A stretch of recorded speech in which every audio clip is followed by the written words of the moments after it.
it'll be pretty exciting. Awesome. Well, Jeff, let's get started. We're a few minutes past 7. I don't know how many people we're going to have show up.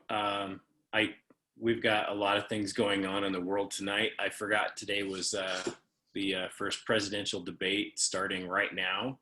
So probably have some people interested in watching that.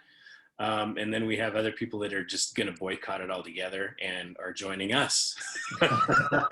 So welcome. But we've had a couple requests from some agents wanting to do kind of a MLS, kind of an MLS overview and kind of basic training. So what I wanted to do tonight is kind of go over some of the tips and tricks that I do, and Jeff will have some that I don't use, I'm sure, and it'll just be a really good overall, walkthrough of the MLS. And it's kind of like your toolbox, right? You have access to so much in the MLS, and unfortunately, I think Utah Real Estate doesn't post a lot of training videos on how to do certain things inside the MLS. You actually have to go through the board to get in-depth trainings on it. So I just wanted to run through and do some, and this is going to be a little bit more of an open conversation too. So if you guys have questions, please just interrupt, stop, raise your hand, because it's we really don't have a kind of an agenda on this. I just wanted to run through and kind of show you some of the things that I do on a regular basis, and Jeff can too. Jeff, did DL mention that he was going to jump on tonight? Well, I just texted him because he was one of the ones that had requested this more than once. So I'm not sure if he's coming or not, but I just sent him a text to remind him. And I had a quick question actually that I thought of since last time. Okay. So I know that you guys had mentioned, of course, before you put an offer in, after you leave the house, you want to, of course, call that seller's agent.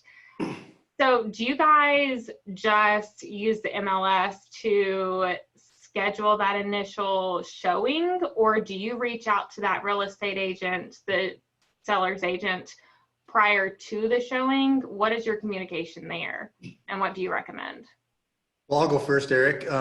Normally we'll schedule on showing time. Most agents are pretty adept in using that now, and there's a link right on there, and it's easy to route your properties as well. So I'm not really calling the agent. If my client's interested in it, I'm gonna take him. Now, Lynn, a little bit different. She'll call just to make sure it's still available before she wastes her time. But I'm thinking if I'm going out, it's one day on the market a lot of times, right? And so likely they're still collecting offers and going to respond to them at least later that night or the next day. So I generally don't do that just because a lot of the properties I look at are new.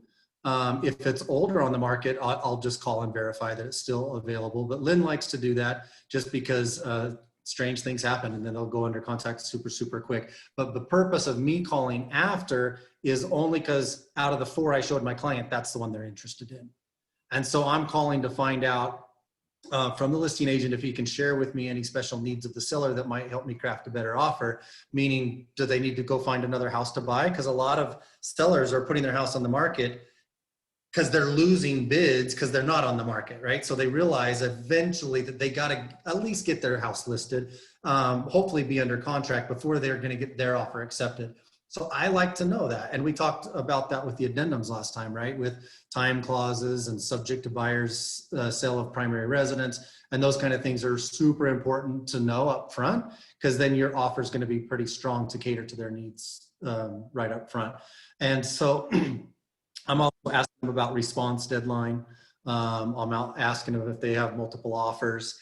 So yeah, that's when I call the sellers, if that answers your question. It is strictly because there's interested and I'm going to be probably writing up an offer. Yeah, I'm the same way, Jeff. If it's a brand new listing, I usually just schedule that appointment. If it's been on the market more than 5 or 6 days and it's showing as active, I'll still schedule that appointment on showing time, but I'll maybe shoot a text to the agent and just see if they have any offers on it, just to make sure, see where we're at on it.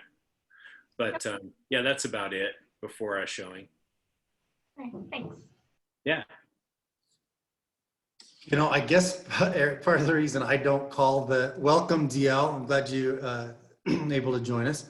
Um, and right or wrong, hate me if you want, but when agents call me and ask me if I have an offer on the property, my general response is I'm expecting one, but I haven't seen it yet. So you can read that however you want, right? So if you're calling on one of my listings, that's probably what I'm going to say to you, because I'm always expecting an offer. And legitimately, I might have one, but keep in mind, have a conversation with your seller on whether or not they give you permission to discuss that, because it can affect bargaining position one way or another, right? Some agents and their buyers will literally walk away and say, oh, I don't want to get in a bidding war.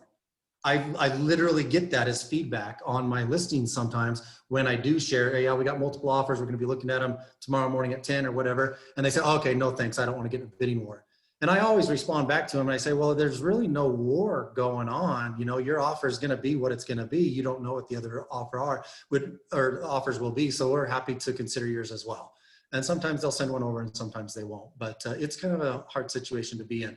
But so because I want to get the best response for my client. And so I always have that conversation with them on the pros and cons of telling them that we have multiple offers, and then get their direction on how they want me to respond. A lot of times they're going to say, well, you know what, I'm going to leave that up to you. I don't know. But I don't want to be doing something and then have them upset with me because maybe I proceeded in a way that later I find out they wish I wouldn't have. So I like it.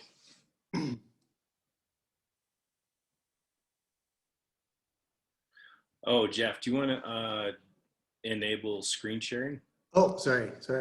Sure, I hope I can do that. Hey, DL.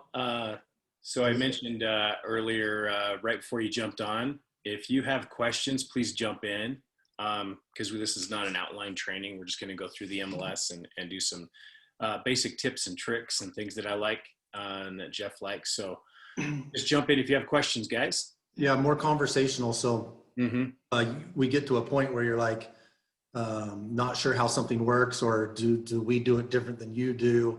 Yeah, let's just kind of have a dialogue, go through this.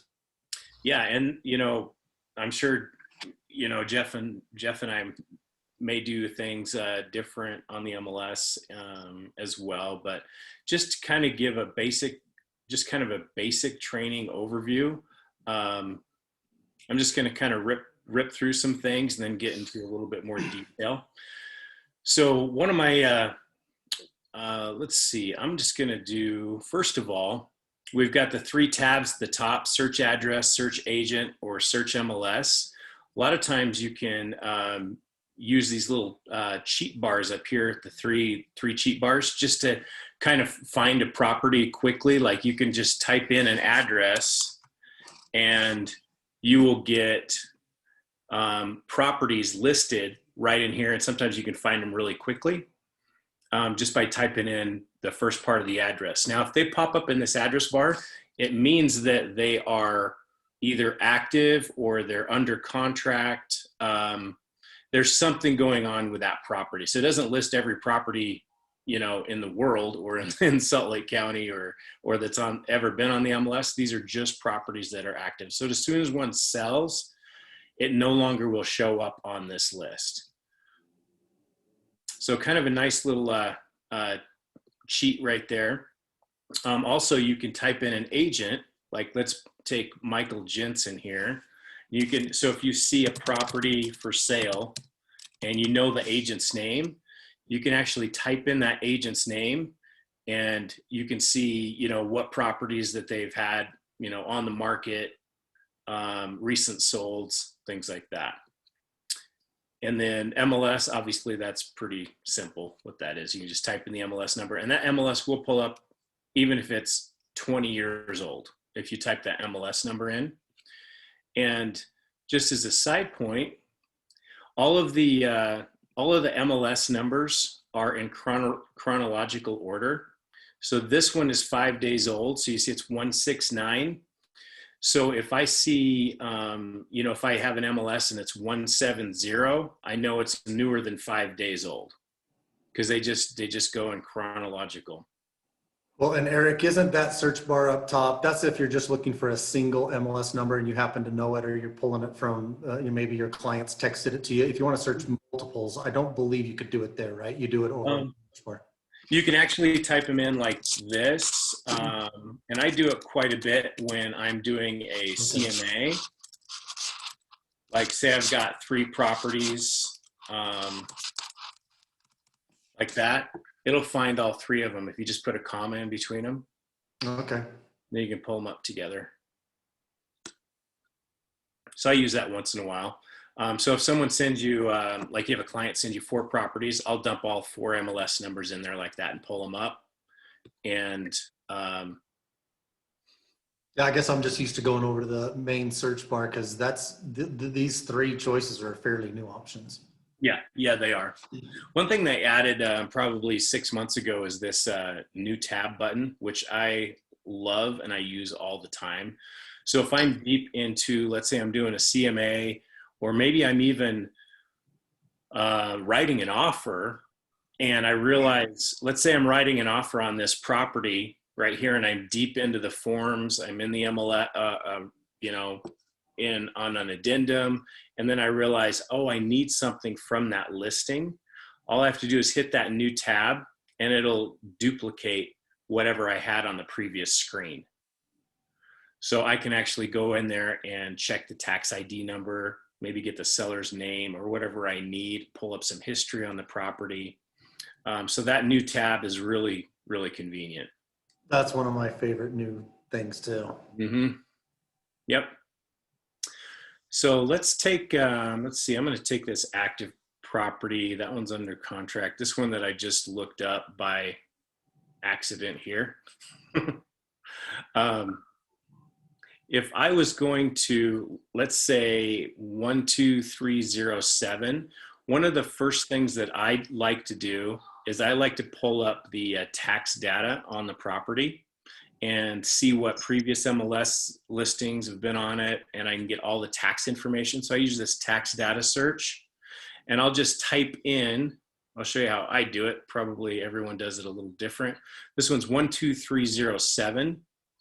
So all I do is I hit tax data search, and I'll type in 12307 and click on house number and whatever county it's in. Was that in Salt Lake County? I didn't even look. And I'll just hit search. It'll actually pull up all the properties that start with that address in Salt Lake County.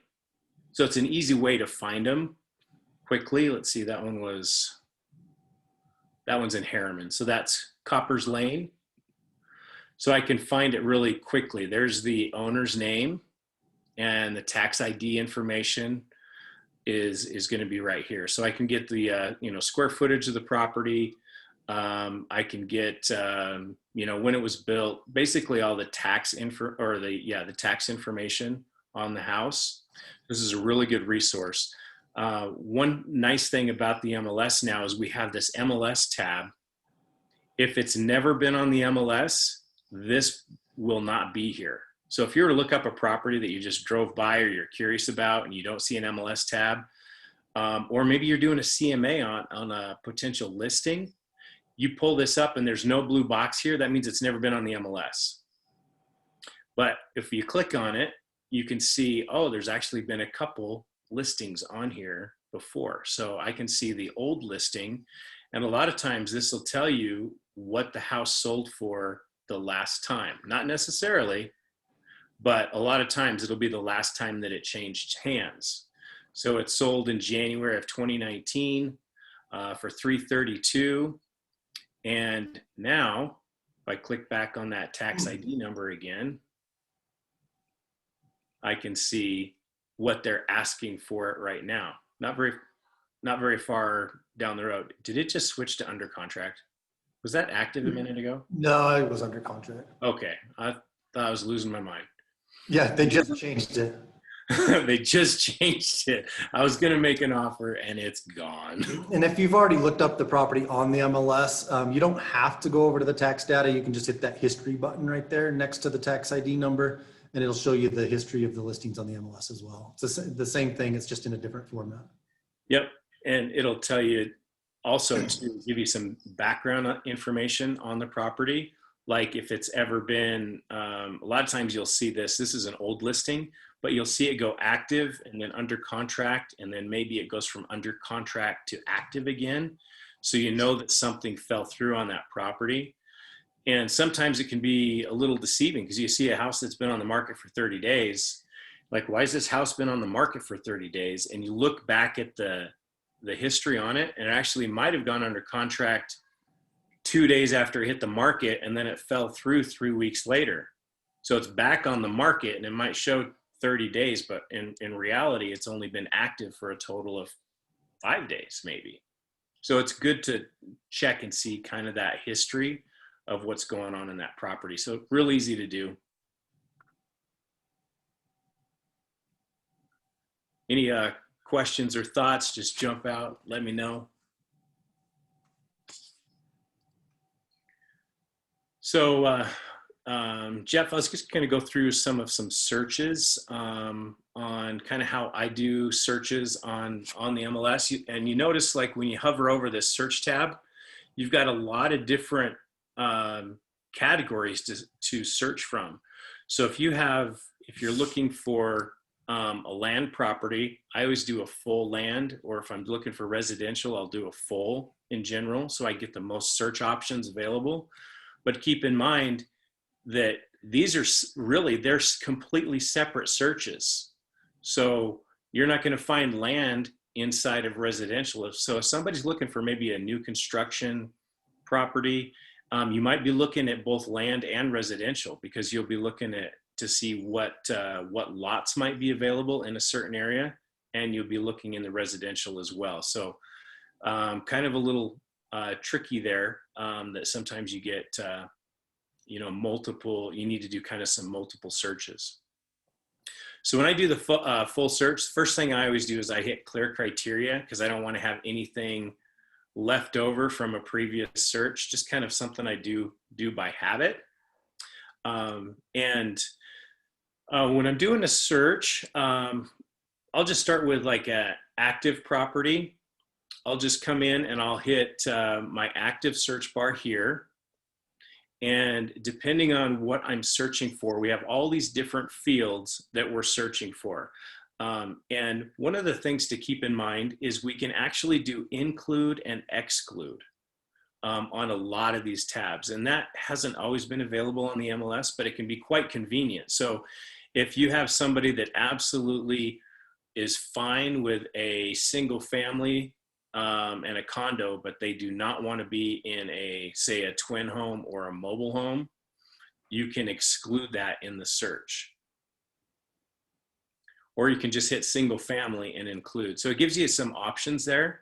And then also your style. Sometimes people say, I'll live in anything, but I don't want to be in a split entry. So you can exclude split entries from your searches. So that's kind of a handy thing to have. One other thing too is you can actually check for open house dates. So if you want to see what open houses are available coming up Saturday, this is, or anytime, this is a good option to just see what's going to be available on an open house. So kind of pretty basic stuff. I'm kind of looking for something that's going to be more out of the norm to share with you. Because a lot of this is basic. Obviously, you're going to put in like your list price if you're looking for an active property. I usually do county searches just to eliminate the cities. So if I'm just looking in, say, Salt Lake and Utah County, it eliminates a lot of properties. See how a bunch of them just dropped right off in active search? And I'll just put in like some pricing here. Let's do 300 to 400 just to narrow it down a little bit. So I got 243 active single family properties in Salt Lake and Utah County. And then you can narrow it down by city. A lot of times I will do, depending on where they're looking, I will do like a map search as well. So I can jump to a certain area, and maybe they want to be just in a certain coordinate area. Maybe they're looking South Valley, but they don't want to be past I-15. I can actually do a search, like they want to be, say, west of I-15. I can do a big coordinate box like that, and maybe they don't want to be any further north than 106, for example. So I can do a coordinate search like that, and it's going to show me all those active properties that fit within that criteria.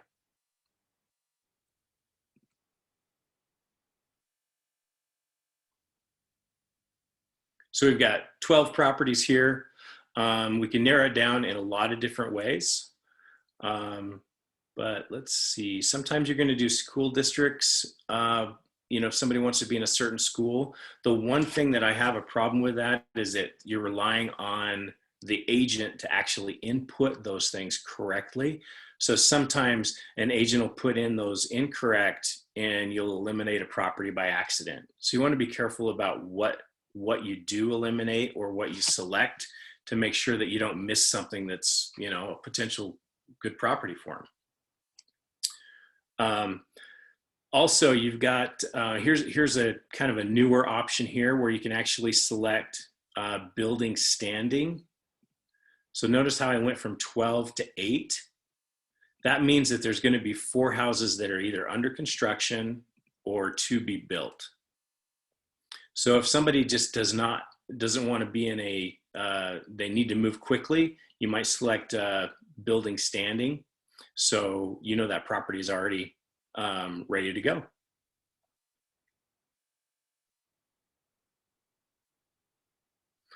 One thing too, Jeff, you can actually put in your square footage. If somebody has a minimum square footage, you can put it in up here, but you can also put it in the more detailed area. See how it duplicated down here. So if somebody has needs 1,500 square feet, but they've got to have a certain amount of bedrooms, you can actually put those in this area as well. I don't like to select some of these, like the master bedroom floor to be on the first floor, because again, if it's inputted incorrectly by the agent, then it's not going to show up and it's going to eliminate it. Has everybody done some searches like this before, kind of messing around and playing around on the MLS to see what's out on the market?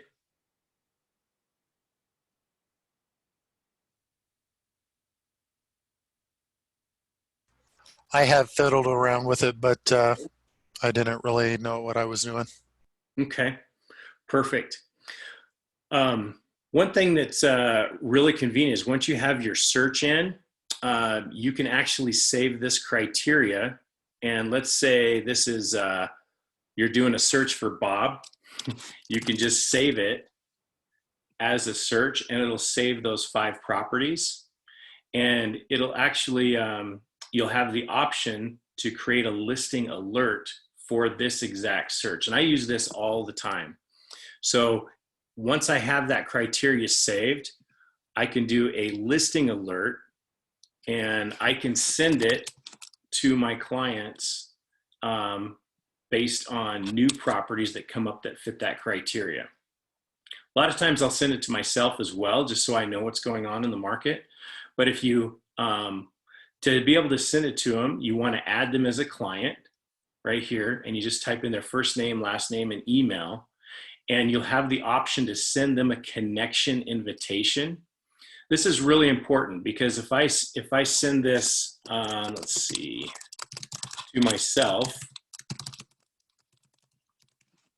random email, if I send that connection, it'll automatically give me a box where I can send an email to that client. And it's important that you let them know to please accept your invitation, because without this invitation, they can't receive automatic updates from the MLS. Correct me if I'm wrong, Jeff, but that's how I understand it. You can send them properties without a connection, but for the automatic ones, they have to give you permission and be connected. So that's pretty important if they're going to get those automatic emails. So you just put that little note in there. Please connect with me so you can get the updated new listings that are coming through. When you're doing a search, this is for your search alert. So on this search, there's 5 properties right now, but if a new property comes out, say in 3 days, you want your buyer to be one of the first ones to see it. There's different ways to do this. You can actually do a daily search, so they only get it once a day, or you can do an express alert, which means as soon as that listing comes out, they get an email. So depending on the way I do it is if I've got like 45 properties in here and I'm getting 2 or 3, 4 new ones a day, I probably won't do the express alert because they're just going to get emails constantly with new properties. And also, if there's an adjustment on that property, they'll also get an alert, like a price change or something is adjusted by the agent. So they're just getting a lot of emails instead of just 1 per day. But in this situation, if I was going to use this search and there's only 5 on the market, I would do an express alert because I want them to be able to get those alerts as soon as a new property comes out. And then this is just your expiration date. You can put whatever time frame in there. It'll just automatically default for a year. So your client will receive those for a year of any new properties that come out. This is where you can select if you want to have it sent to yourself as well. So if you want to be copied on it and get the email when they get it, then you can select yourself. I always do that because I want to know what properties my clients are seeing. So it's going to hit your email at the same time.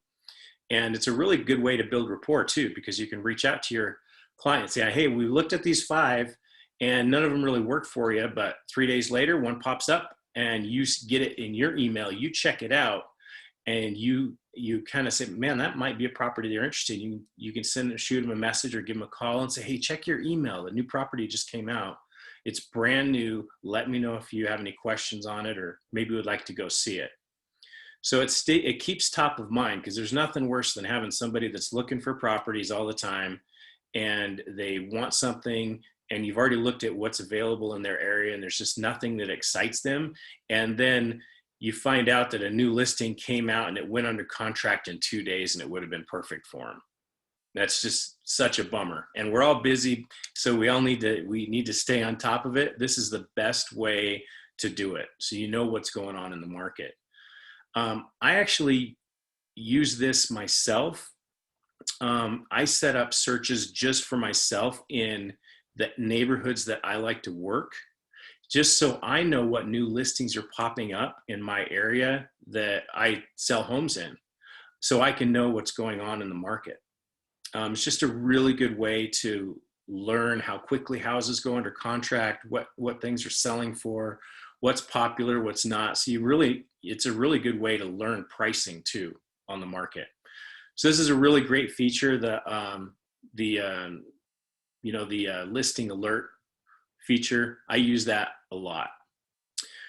One thing too is once you have that saved, when you hover over search, you can check and see your saved searched at any time by just clicking save search, and you'll notice which ones are active. So over here on the right, you can see that I can turn these off, on or off, depending on which clients I'm working with and if I'm actively searching for a property. Now, obviously, when you sell someone a property, you can turn those off. I know some people turn them off when they go under contract too, so the client isn't getting new properties right after they put a house under contract. That's up to you if you want to do that, but I don't know what your thoughts are on that, Jeff, but new listings popping up right after you put a house under contract sometimes can be fun. Yeah, most homeowners don't really want to keep looking if they found the house that they want, but a lot of investors like to still, like you do, keep a handle on the market and see what pops up, especially if they're maybe interested in buying multiple properties. But most of my clients want it shut off after they go under contract. Yep. Yeah. Perfect. So so that's where you do your save search. I use that quite a bit. And let's see, clients is pretty basic. This is kind of your address book. Same thing. I actually don't use this very often because the first time I send them a property, I add them to my address book anyway, so they're already in there. Your listings. This is where you have your listing inventory, your closed properties, what you have active under contract, and then if you're going to create a new listing. They've changed this a little bit, so it's a little bit confusing at first, because if you look at your current listings, you have all these boxes up here. So if you uncheck what's actually happening and which ones are active, you can actually see which properties are in your inventory currently based on what their activity is. So if you get into your listing inventory and you don't see something that should be there, that's probably why. And then What is UC? what's that? What is UC? So if I Under contract? Yes, under contract.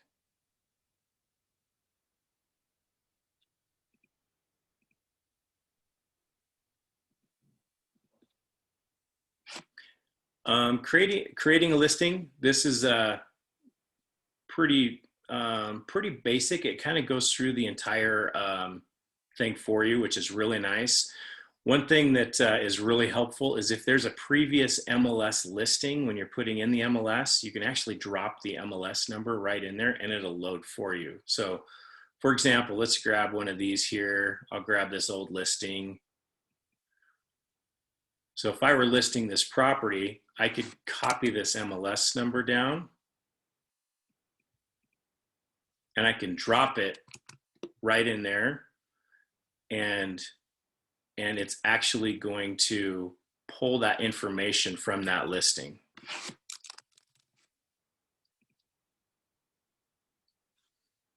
So it fills in everything from that previous listing, which saves you a lot of time. You just got to remember that this was all input by another agent in the past. So you got to double check everything, but it can make it a little bit easier to go through and verify information on that listing. And you notice you get a checklist as soon as you start. You've got create listing. This is your property overview with all of the details on the property. And this actually is your MLS input form. So once you have it all filled out, this is actually the form that you have your client sign that you're going to upload into SkySlope. That's part of your listing. You'll notice on the left, you've got 11 required.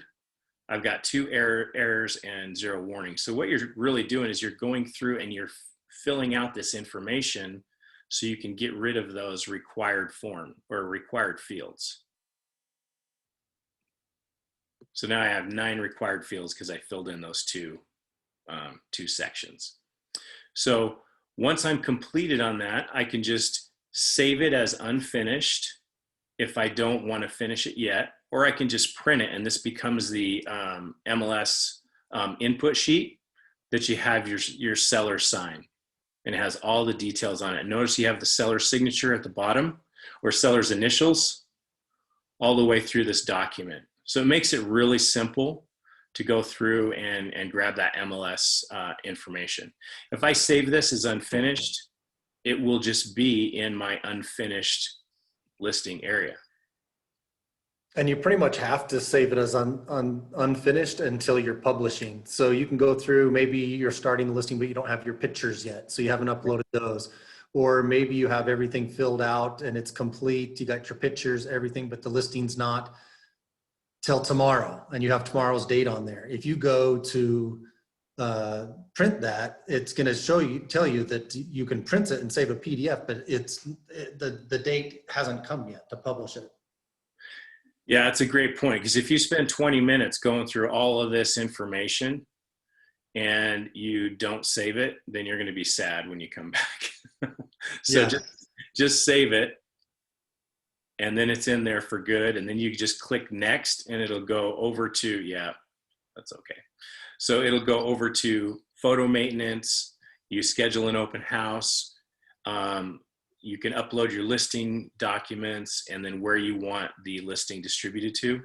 I'm not going to go over the listing documents, but one thing that's required is if your house, if it is a 1978 or older property, you're going to have to do the lead-based paint addendum, and they require that it's uploaded right now. So if you list a property that falls into that category of lead-based paint, you have to get that signed from your seller before you upload it onto the MLS.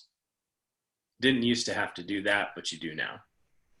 Now that the PDF that you showed there for a moment, Eric, is that just for our records, or this is this like a legally binding document? I'm trying to get some clarity on this PDF here. So this, you're actually going to print this off, and you're going to save it and upload it to SkySlope for signatures from your seller. Yes. Yeah. So it's part okay. Of your, got it. part Got of it. Thank you. Yep. Eric, on the documents too, I don't know if you do this, but if there's HOA docs, or if I've got the seller property condition disclosures filled out by my client ahead of time, I like to upload all that on there too. It saves me having to answer questions about the HOA or whatever. If I have all the information right there, they can just look at it themselves. Yep. And the same thing with the seller disclosures. They have the opportunity to look those over before they even go look at the property if they wish. So we try and upload all that to the listing too. And how great is that when you're working with a buyer and you see all that uploaded? It's really, I know. it's really good. Because normally we're chasing that kind of stuff down. Do you know your seller disclosure deadline expires tomorrow? And you haven't sent me anything? So yeah. That'd be great to have. Thank you. Exactly. So this is one place, Jeff, you're saying, where all pertinent documents to germane to the transaction can be uploaded and stored for just have one simple, easy place to refer to all of it. Well, so see the number 5 section on there where it says listing documents. You can upload listings. So when they're searching the MLS, if Eric goes back to one of the other tabs and looks at a listing, there will be a attachments link where you can click on it and find that lead-based paint disclosure, or find seller property condition disclosures, anything that they've uploaded there. So generally I'm putting things there that I'm responsible for giving them anyway as part of the seller disclosures. So yeah, it is kind of a nice little portal to provide those documents for them. Yeah, it's really a nice checklist. Yep. So I'm going to go back and just delete this under unfinished listings. And anytime I want to go back into that test, I can just hit edit and it'll take me right back, but I'm just going to delete this one. Yeah, it's gone. Pretty simple. CMA, I actually, Jeff, I don't use the create new CMA. I do, we're not going to get into CMAs tonight, but I just save my CMAs here. I create my CMAs through the search, as we've gone through before. Me too. I do all my search criteria first and then generate the CMA, and it allows you to populate this, the subject property that you're doing the CMA for from your search results. That's the better way to do it. And we've done trainings on that before, but yeah, we can do that again, go in depth more on that later. Yeah, let's say I was going to do a CMA on this one, for instance. I just hit the CMA report down here, and then I would fill in my data from the subject property I'm comparing it to. So if this was the sold property over here on the right, and this is the one I was looking to put an offer in, this is where I'm filling in the information. Obviously, if it if it's on the MLS, you can actually populate that data and put the MLS number in there, which is really convenient, because then it just loads everything in there and it'll do a CMA pretty much for you, because it pulls all that information from that listing. Is this quote unquote easy way to do a CMA? You guys, I think, both said that you don't really use it. Is this one of those deals where it's something you can do, but if you're really being a thorough agent, crossing every T and dotting every I, it's not the highest level of service that you could be providing? Is that what the case is? Or is this a perfectly competent way to do a CMA? So look at the fields. If you scroll up a little bit there, Eric, this, you're not comparing everything, right? So this is going to, I call it a quick CMA.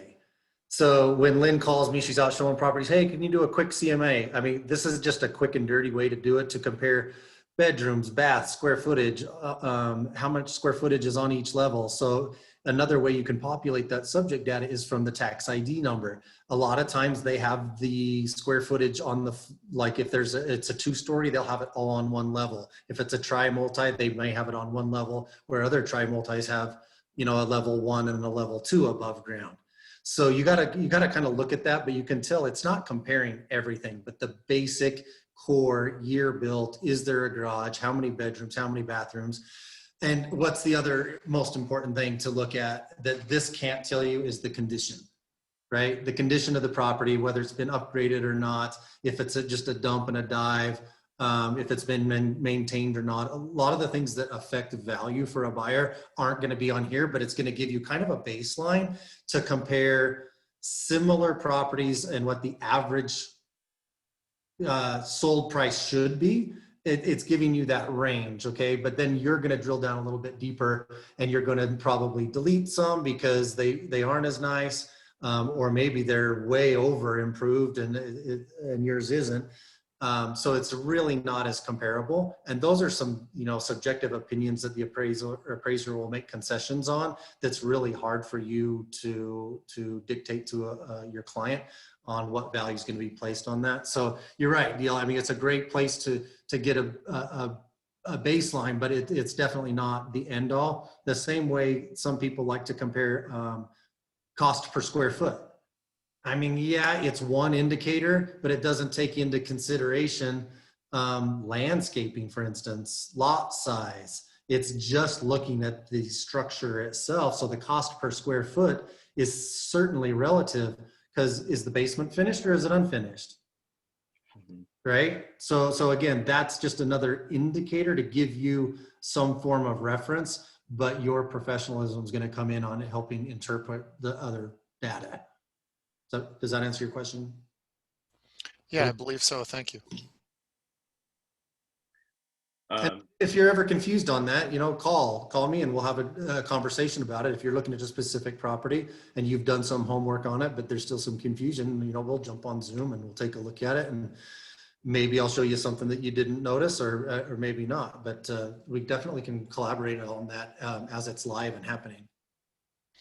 Yeah, that would be awesome. And I think we'll be via the or per the mentor program working on the first 3 transactions together. I do want to hopefully put a bug in y'all's ear and have a CMA class at some point, but I didn't want to muddy the water, and I just wanted to try to soak up some good MLS info here tonight. Perfect. This is your CMAs, your saved CMAs. Really convenient. You can just hit the edit button and it'll pull up the information on that previous CMA, and you can view and edit it right here and see what you had put in originally.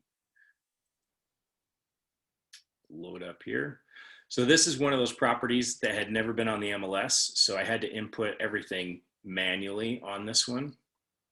And you could use the tax ID as well on that search right there. But I just put this one in manually.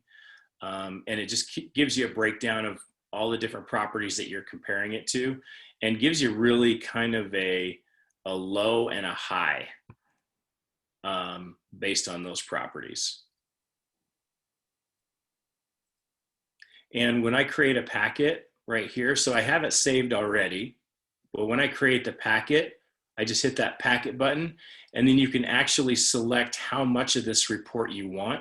If you select all of these boxes, it's going to be probably about 60 pages. So depending on if I'm emailing it or I'm printing it or who I'm sending it to, I might just do like a comparison report, summary, and a map, and a cover sheet, for example.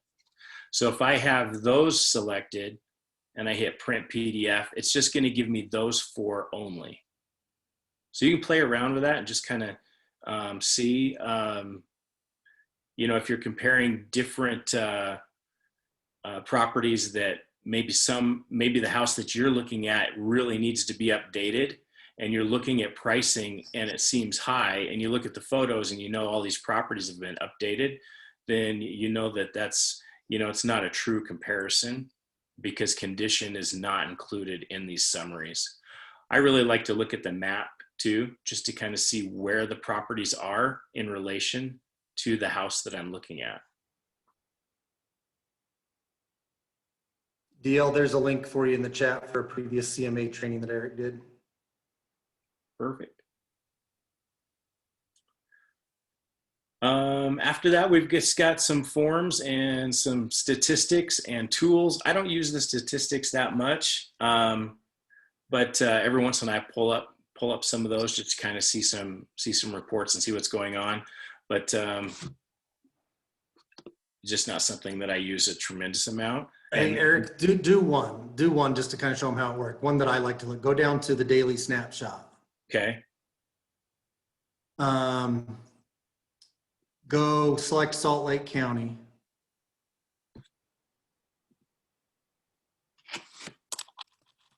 Okay, then go down and deselect everything but active on the status. Update report. This is going to show you literally just a snapshot in time of last year on this day and this year on this date. And the difference, look at the difference in our active inventory for Salt Lake County. We're 50% less. Has the percentage up a little bit higher on there. The interesting thing is though, our inventory is down 50%. Now, Eric, take out active and go hit back up and under contract. It's up. Percentage that's up. This is why buyers are having such a hard time right now. And to help them understand why that is, I mean, you know, there's a lot of factors on why the inventory is lower, but the reality of comparison of, hey, just this time last year, because a lot of my buyers were thinking about buying last year and they didn't, or they couldn't find the right house, and now they're looking in here. So it just kind of helps you show a little bit of data. This is more of a fun thing to play around with and look at some of the charts, look at some of the trends, the graphs. I don't get too deep in this with my clients because it not only does it change all the time, but they're not interested. They're just not interested. But it's kind of helpful for you to understand, you know, a little bit of the internal workings of what's going on in the market. So anyway, that's what I like. Thanks, Jeff. Love that. That's great.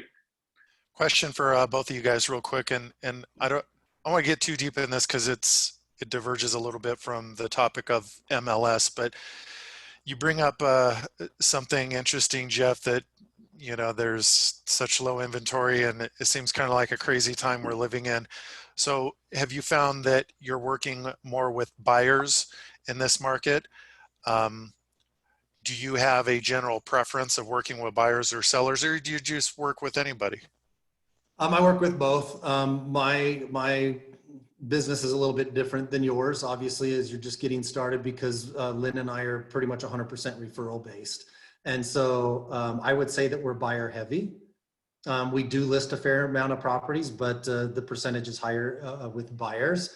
And it may just be because of, you know, the fact that we own a portfolio of real estate. We kind of know that negotiating end of the market. I'm not sure why, but buyers come to us to help them out. So I'm not picky. I'm not turning people away, especially if they're referred to me.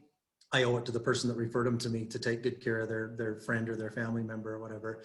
But you'll spend more time with buyers if you, I mean, you're new, so you're going to want to work with both, and you're going to want to work with your SOI for sure that's looking to buy. But if you wanted to, I guess, concentrate more on leveraging your time, then it would be well worth your time looking more towards being listing heavy.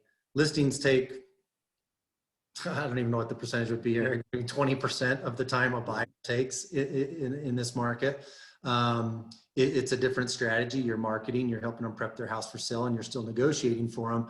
But the hands-on work of showing the properties and the writing of offers, and maybe 3 or 4 offers that you didn't get because it's a competitive market, that's where the time intensity comes from, working with buyers. So pick a niche if you want, but obviously when you're just first getting started, you're not going to shun a buyer away, and you're going to get that experience.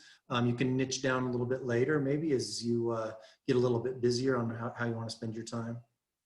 The old example that I always remember that somebody told me a long time ago is you can have 10 agents showing 10 different buyers 10 of your listings all at the same time, but you can only show one house to one buyer at a time.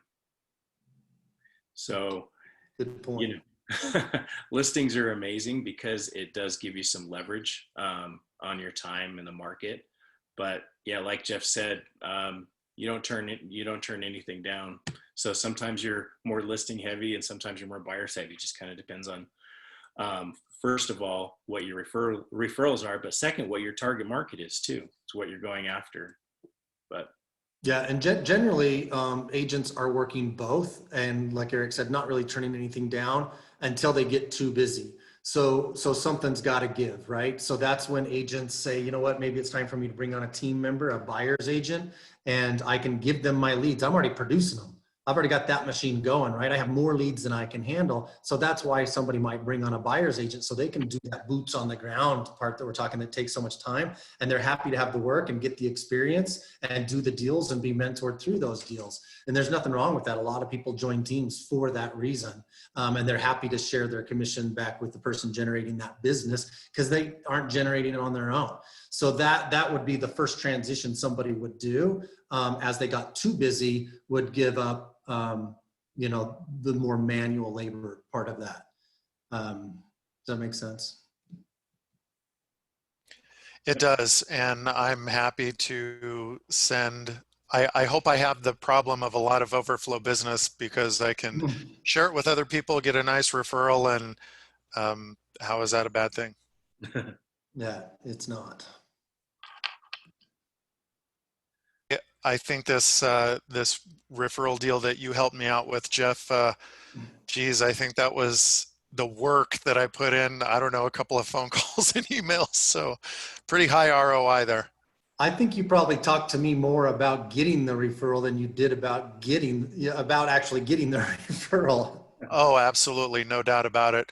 In fact, I got to follow up with you and make sure I got that input into SkySlope all the way, because it stalled out and I think I may have made an error.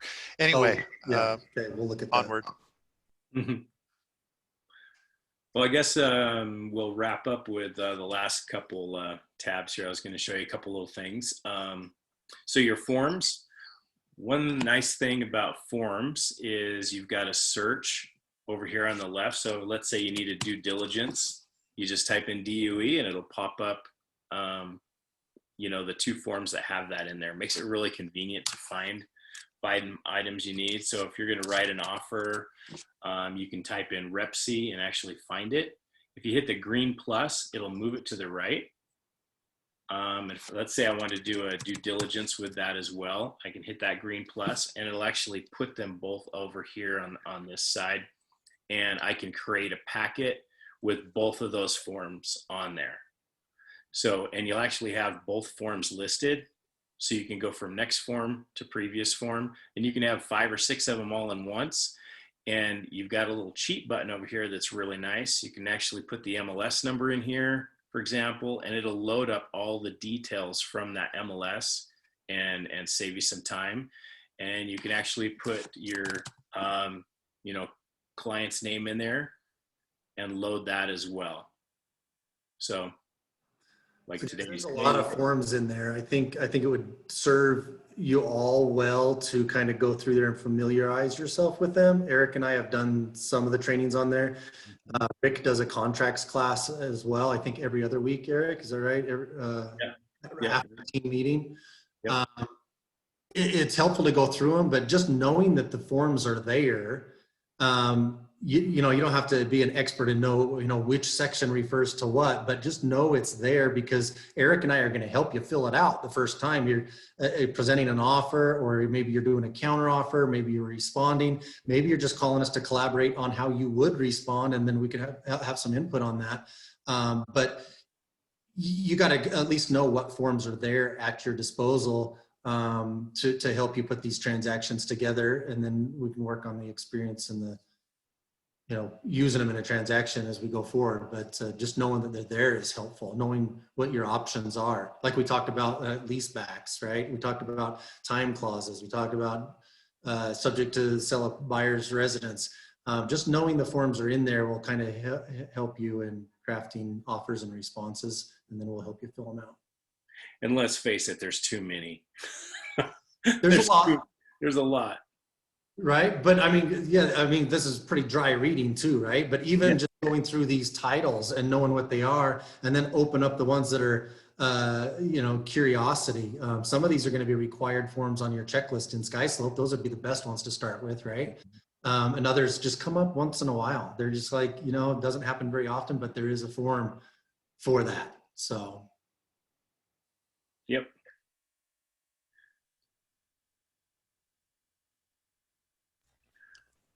Tools. I actually use the mortgage calculator. I like doing that one. It's pretty simple. You can put in your sales price, down payment, any property tax, homeowner's insurance. It's got an amortization schedule. So that's kind of convenient if you want to kind of get some estimated pricing on a home, because you can actually put the property tax in there from the tax ID. So I use that one in the tools. And that's about it, Jeff. I think we covered quite a bit tonight, kind of some basic stuff. No, that's good. Just kind of knowing what, again, what's available on there. I think it's helpful. You guys have any questions? Anything you want to go a little bit deeper on while we're still on? I think that was a pretty good overview, Eric.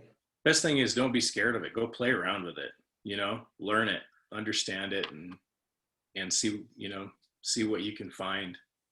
Go do a CMA on your own house. Go do a CMA on your neighbor's house. Start maybe write up an offer on your own house using the forms. I mean, play around with it so you start to get familiar with it, and it'll just create questions for you that you can learn as you go. I like the CMA angle, Eric, because every one of you can reach out to a couple of your friends or family or whatever. They all know you're a new agent, right? And reach out to them and tell them that you're getting familiar with the tools that you have, and ask them if they can practice on their home. And then you get to practice presenting it to somebody that you know, that you're comfortable with, and it's not awkward.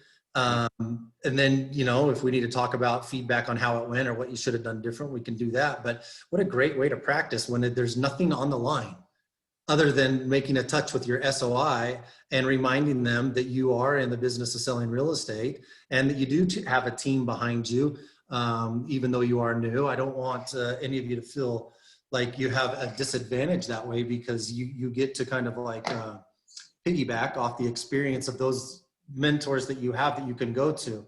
I say it all the time, but you got to borrow somebody else's experience until you have your own. And the best way to get it is just to start practicing. Fantastic reminder. Love it, Jeff. It's a good idea.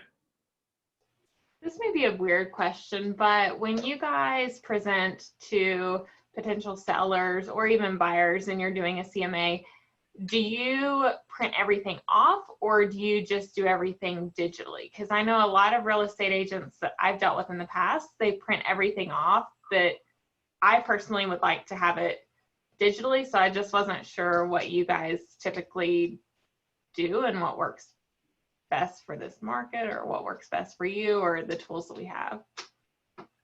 The only time I really print out stuff is when I'm printing out the data sheets, because we're going to look at properties. Mm-hmm. So give them their copies and they can refer to it to refresh their memory on the square footage, the year built, and just kind of the characteristics of the property, and make notes on them. You know, Eric does a better job. He gives them a clipboard and a pen, and you know, they really can write down what they like about the property. But as far as that, I don't print out very much. It's all digital. Email's fine. In fact, I don't even usually save the CMA. If I'm going to show them something, I want to show them a little bit more in depth, right? And this is all based on their personality. So, you know, what you just said, what you would want, but that's not necessarily what somebody else would want, right? So based on their personality, you're going to give them how they learn and how they respond to information. And sometimes it might be even jumping on a Zoom like this, as Eric has just done, and having the MLS, you can save their searches, right? And you can toggle back back and forth, or have different tabs open of active, under contracts, and solds of your comps, because the things that you can't see on the CMA are often what determines the emotional state of a buyer that's willing to pay for a property. So when you look at the low and the high, and it might be between 330 and 390, but they all have the same square footage, they're in the same subdivision, you know, pretty much same year built, you can show them why. So when you're showing a seller, you're showing them condition. This is, look at the pictures, you know, professional photos, look at the landscaping, look at the curb appeal, look at the way they staged the home. Now look at this shitty iPhone picture that you can't even tell what room it is, you know, because it's so dark. You know, those comparisons go a long way. But I'll be honest with you, a lot of times you can just have a verbal discussion like this about those differences and tell them your findings, because they all are online looking at properties. They've already seen the differences that you're talking about. They already know what emotionally grabs them, what would make them sort that as one of the top 3 that they want to go see out of, you know, 30 that were on their search. What made those the top 3? They already understand that. And so you get to give yourself a little credibility when you say, can you believe, I wonder what that seller actually thought when they saw their listing online with those pictures. You know, it's crazy. I think it was just last week. Somebody was in here and showed me a listing that had a picture of the front of the house, and it was sideways. It wasn't even straight. This house was sideways, and it was the only picture on the MLS. How would you like to be that seller, and your listing's finally live? I'm going to send a link to all my friends, and you pull it up, and that's what you got presented. So, yeah, they've seen that, Mary. I mean, so kind of refer to the obvious. They're all on Zillow. They're all on Utah Real Estate. Maybe they're going to your personal KV Core website. But the show and tell is pretty easy these days. You don't need to print it out. They're going to look into the numbers. Yeah. What what most of them care about is your findings. You know, this is where I kind of think the range is, and this is why. Oh, sounds good. A long answer, but. Well said.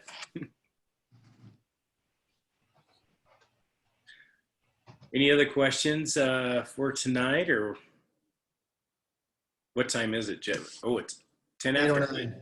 Wow, we did it. You're on overtime, baby. Well, good deal. All right, guys. It was helpful. A little bit more basic class, but you know, it's just a good reminder to just get in there and dive in. And like I said, don't be afraid of it. Go practice and have some fun with it and learn it. And I